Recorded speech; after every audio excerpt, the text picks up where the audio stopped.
Hello student, myself Ms. Amrita Jadhav, and here I am welcoming you to the last part of the chapter Motion in Plane. And in this particular part we are going to discuss about the only one concept, which is conical pendulum. Okay, so we are going to see all the things which is related to conical pendulum, and then I will declare that this chapter is being finished. So this is the last part of this chapter. So let's start with the theory. Here I am one kind of a pendulum. This is not the experimental pendulum. Just let you know that we are going to study this all things in laboratory, and we are having that different pendulum which we can use in physics practicals. Okay, this is not that much. I am just having it as a designer pendulum, so you can see the theory and the practical over here just for reference. Again I am telling you, this is not the practical pendulum. Okay, so pendulum means nothing but when a string is attached to a rigid support. Here suppose at wall, and at other end it is having a metal sphere or metal bob, we can say. And when it is moving, when it is giving a circular motion like this is said to be a conical pendulum, and this is how it creates the motion in this way. So here you can imagine, this is the string attached to a rigid support, and when it is moving like this, it is giving a circular motion, and while it is giving circular motion and it is moving in perfect circle and it is towards the center, so it is giving us the centripetal force. If this thrown out of the circle, then it is said to be a centrifugal. We are just considering the only one force, which is centripetal force, the force which is along the circumference and towards the center of the circle, by which any particle can move in circular orbit, like electrons are moving around the nucleus.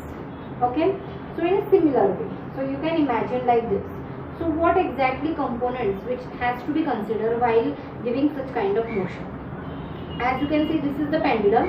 When it is moving like this, oscillatory, it is said to be simple pendulum, as it is not giving any kind of angle. But when it is moving in circular, as we just says that in previous part, when it is moving in circular, it makes angle, right? So it should be conical pendulum, as it creates a cone. So you can see over here, it creating some cone, and one end is here, at another end this is the, here it is having mass m suppose, and the part, suppose the pendulum is here, sphere is here, and it is giving motion like this. So mass of the pendulum, mass of this sphere will be obviously downward, not mass, I can say weight. Weight is nothing but m into g. So you can see over here, that is nothing but the tension, right? So this is moving downwards and tension is being created on this. So that tension is being resolved into two components. First one is vertical and second one is horizontal. As we just say that it giving a circular motion, so centripetal force is there. As the centripetal force is there, tension should be directed towards the center.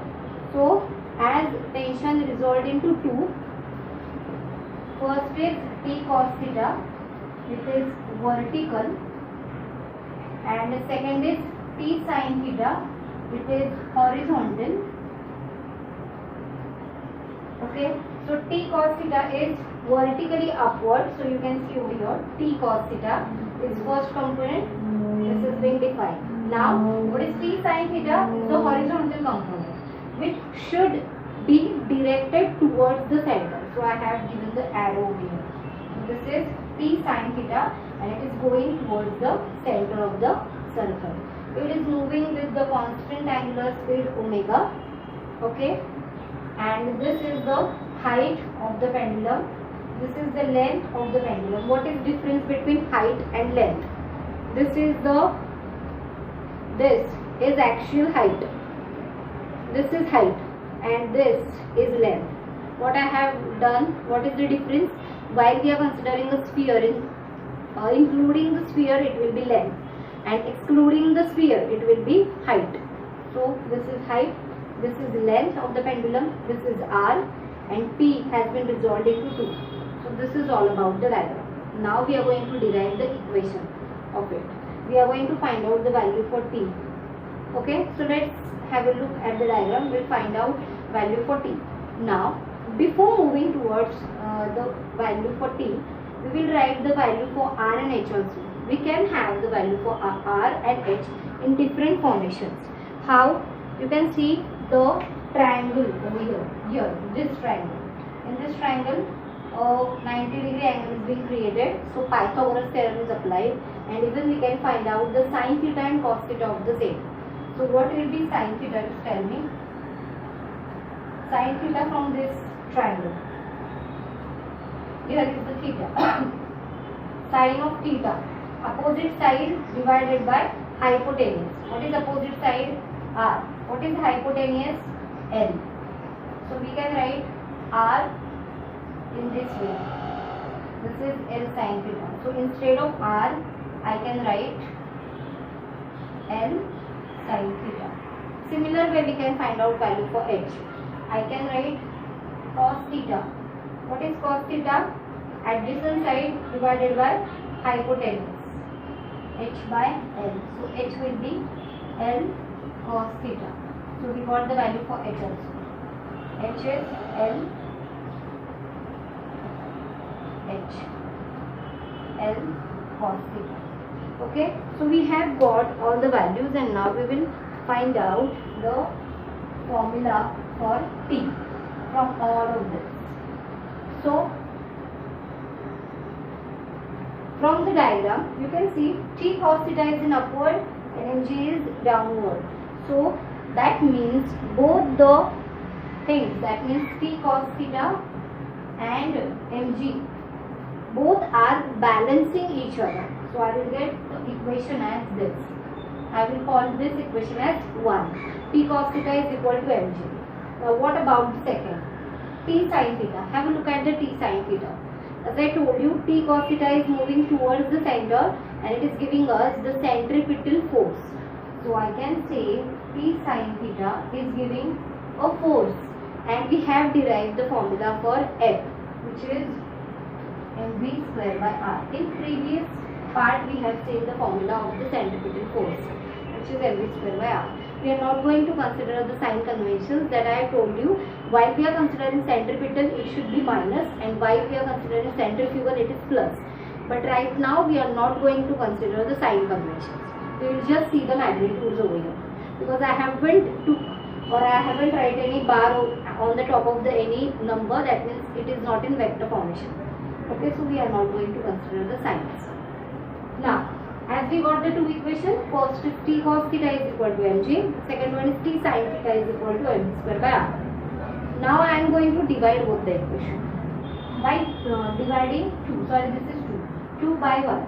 So it will be t sin theta upon t cos theta is equal to mv square upon r divided by mg. Is it right? Yes. So this t and t, this t and t will get cancelled, this m and m will get cancelled. So we got this. What is sin theta by cos theta? Tan theta. So tan theta is equal to v square upon rg. So this way you can find out the angle which is there. Cone. This theta is tan inverse of v square by rg. I can write that also. Tan inverse v square by rg. So we got the tan theta also. After finding this, we are going to substitute the value for v over here.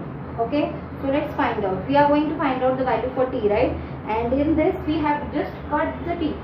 So we have to consider the equation in terms of t. So as we know that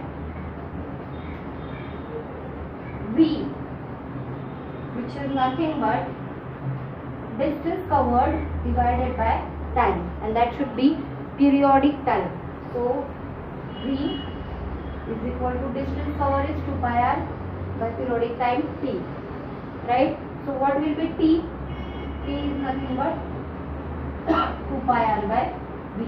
So I got the value for t over here, right? yes, this value which is v in this equation. So let's see what happens over there. Okay,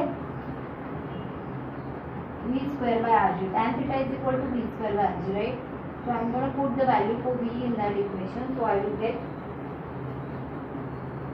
tan theta is equal to v square upon rg, right? With this 2 pi r square, which will be 4 pi square r square by t square divided by rg, which was there. So now what happens over here? This r will get cancelled, and I will write this t over here also, so it will be not be confusing. This is here. Okay. So what we have to find out? T, no? So we will write t in this side. So t square is nothing but 4 pi square, not r square, it is r only. 4 pi square r upon tan theta into g. Is it right? Yes. So let's take a square root of it. So I will get square root of 4 pi square, which is 2 pi, and other should be in square root. So I got the value for t, which is 2 pi under root r divided by g tan theta. Now you can put the value for r like L sin theta also. So we will get the another form of the same equation. So I will rub this and we will write here. So t is equal to 2 pi under root. Instead of r we are going to write L sin theta into g. What is tan theta? It is sin by cos, right? So I will write this sin theta upon cos theta. So what will happen? This sin theta will get cancelled. Okay, this cos theta will be there in numerator itself. So we will get t is equal to 2 pi under root. This L cos theta will come in numerator divided by g. Now, what is L cos theta? It is h. You can write in that way also. It is nothing but h upon g. Okay. So, the periodic time of conical pendulum depending on axial height. As 2 pi is constant, g is constant. Okay. So, this is what we got from the conical pendulum section. Okay, so this is it for today's part, and what we have seen in the whole chapter, we have seen the rectilinear motion. In rectilinear motion, actually we have seen about velocity, instantaneous velocity, acceleration, instantaneous acceleration, formulas for all of them. After that, we have seen the kinematical equation, which is there for v and s also. After that, what we have seen? We have seen about